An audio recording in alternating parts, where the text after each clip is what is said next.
if they haven't got any means of contacting you, then you're making it very difficult for them, okay? So that is vital that you've got up-to-date contact details on your CVs, okay, as well as like an email address. And if possible, if you've got a landline and a mobile, put them both down. If you've only got a mobile, then that will have to do, but the more means of contact, the better, okay?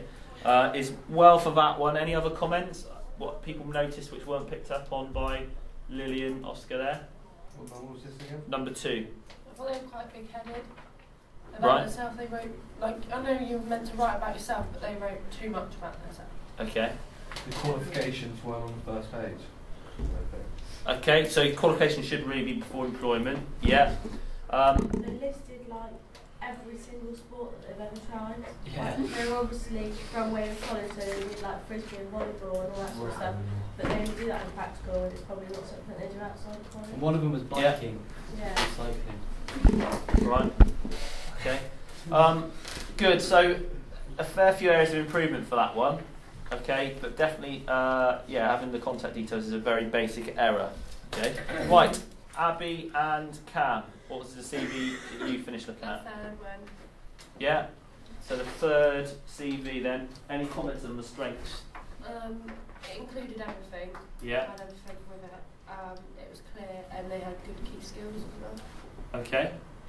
Good. Cam, do you want to add anything to that? Not to the strengths, but the weaknesses, they were like, it was quite boring and plain. It was too spaced out, and their personal profile was only like 1 sentence long. So it was a bit too short, probably. Right. Also, they had it on 3 pages, where it should only be about 2.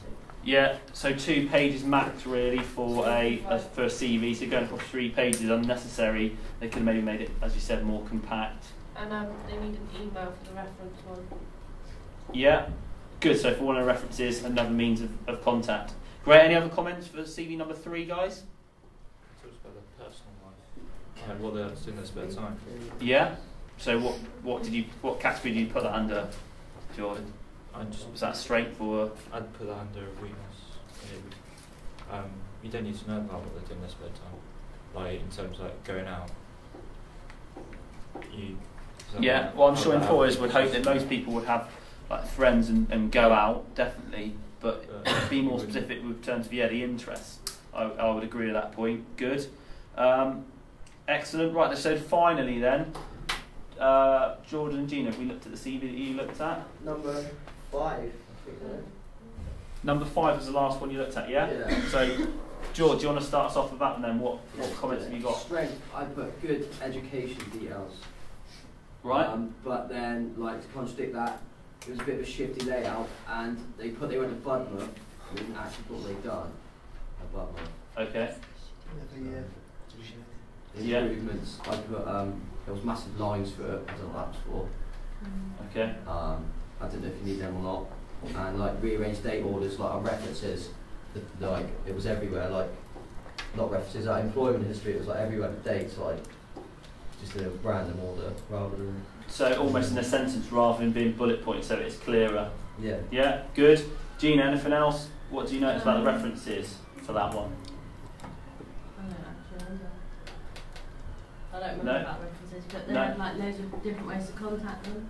Right. And they had like loads of different interests, so obviously they were all round sort of person. Okay, so they're definitely strengths. Good. Did anyone notice anything about the references on CV5? Cam? They didn't have any email addresses. And they were after the employment as well. No, they were before the employment. Good. So in terms of their structure, where they appeared on the CV wasn't really in the right order as would best fit their CV. Okay. Good. And so having curriculum vitae at the top, again, not necessarily needed. It's fairly obvious. If you've got a covering letter with your CV, you don't then really need like your CV with the heading CV at the top. Just starting with your personal details is absolutely fine. Okay. Guys, well done with that. Any other general comments on those 5 different CVs? Because they are previous students, okay, several of which that have progressed on and progressed through the foundation degree route, and they've certainly learnt a lot from their level 3 CVs, which these are, okay, to moving on to putting them together in terms of helping you for your degree, finding work-based learning hours and also potential paid employment also. Okay. Just out of interest, what particular CV out of those 5 do people prefer? So Jack and Jordan, if you were to pick one which you preferred the structure on, what one would it have been? I said number 1. So you said 1. Okay. Cam and Abby, what did you put? Yeah, we said number 1. You said 1. Lily and Oscar. 4. 4. Yeah. So structure number 4. Guys at the back. Number 4. 4. Okay. What about you two? 4. Okay. Yeah. So 4 and 1. Okay. Generally, is the structure of those, and in terms as well of how they're set out. Okay. It is a lot of personal preference, but where you've got important factors that you need to have the details there in black and white, they're really important that you've got those in place for your CVs. Okay. Right. Any questions at all about that task? So what I would like you to do, guys, just as a final task, is can you go back to your original seat, and I just want you then, okay, actually do that first, go back to your original seat.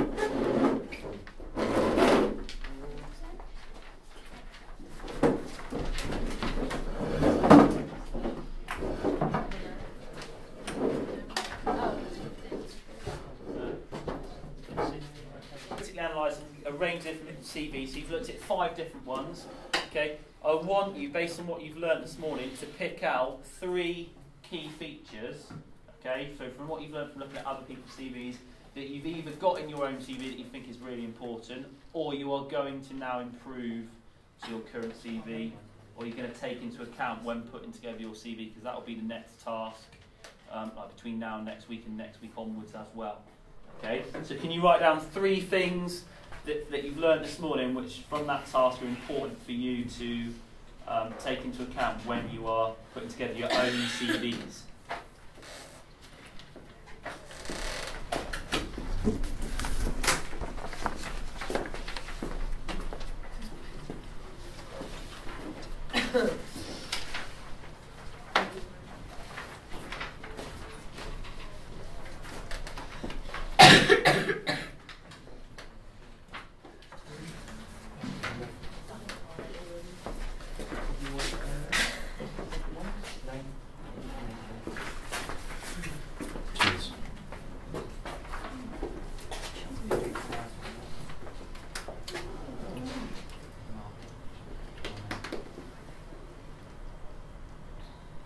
So 3 things, guys, from what you from doing that task, okay, that you're going to take on board for your own CVs.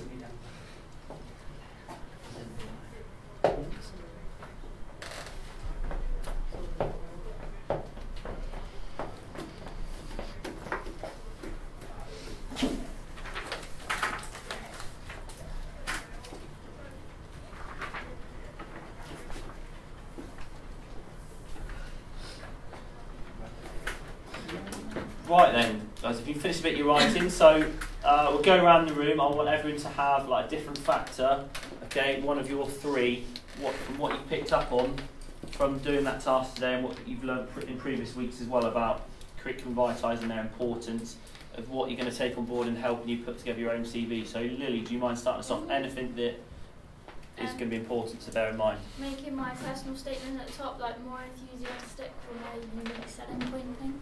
Excellent. Yeah. So unique selling point in your personal like profile at the top, personal statement at the top is it's really important. And if that can link to the job you're going for or the work-based learning hours to attract the attention of that particular employer, then that is going to only help you. Okay. Abby, something else. I just put the layout. Yeah, what about the layout? I don't know. What specifically about it? Mine's right, but I just couldn't think of anything else to write down. No, layout is a really good answer, but how are you going to like lay yours out in terms of in appearance what it's going to be like? Because some of these here, obviously, they're laid out in different ways. Okay, so what is it going to be important that your CV? I've got it in like the right order. So the layout in terms of the right order for each section. Good. Gina, something else? Contacts, because I haven't got a house phone, so I think I've got the email address on there now. Yeah, so email address as well as a contact number. Great. Jack, something else? I put better wording. So like on mine, like you can like just chop and change it so you got some really like clever words in it and then just dial it down. Yeah. Words, yeah. Right. Okay. Yeah. So playing around with the wording, so it sells you in the right way. That's important. Jordan, someone else? Sort of aiming it at target employment. So targeting a specific employer, so that you're talking about the key skills that the employer will want to hear. Yeah, that's important. Dan? Try and have like key skills for the job you're going for. Good. Cam? I'd be like, I've got like my job down, but I don't have like what my role was and what skills I did like within that job. Okay, so more detail, specifically talk about the role within those the work experiences and jobs. Oscar, something else? References. I'm not sure I got good or some references down. Yeah. Just to put more people in there. Okay, good. George? You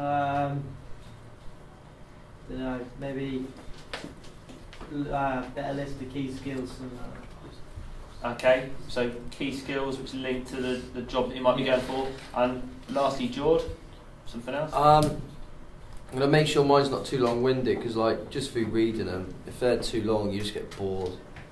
So I'm gonna cut mine down a bit and make it a bit more like short and straight to the point. Yeah. Okay, good. So from looking at that task, guys, just to finalise things. It's really good to see what other people's CVs look like, first of all, because quite often you learn a lot from looking at other people's, okay? Whether it's good points you've picked out or negative points which you can improve on, then hopefully you found that a valuable task, okay? Going back to what Oscar mentioned about the references, for your personal development planning and your work-based learning, having my name down on your CV as like your work-based learning tutor is absolutely fine to do, and I would recommend that, obviously, because I'm going to be, well, I am leading your particular aspect of that course, okay, for the work-based learning, so that's important to have my details down. Who else could you have down for a possible reference? Anyone? Employer. Good, yeah, your most recent employer or someone who knows you really, really well, okay? An employer reference, an academic reference and an employer-based reference is the best way to go in terms of having two references on your CV, okay? Right, brilliant. Any questions, guys, about anything that we've covered there? No? So between now and next week then, what I'd like you to do is dust off your old CVs. I've seen a couple been emailed to me. If you can either email me your CV or bring along a hard copy of your CV for next week's lecture. Okay? When you've got all your things together, just those couple of things to remember. So CVs from personal development planning, and remember anatomy, guys, have a look over that muscular system handout and everything associated with that. Okay, I've ordered the hoodies and things in the sports kit, so it will take a few weeks for them to come in, but I'm hoping with this week and next week and half term that we'll have them hopefully soon after that. Okay. Right guys, as long as you've got everything you may go. Have a good week and I'll see you next time.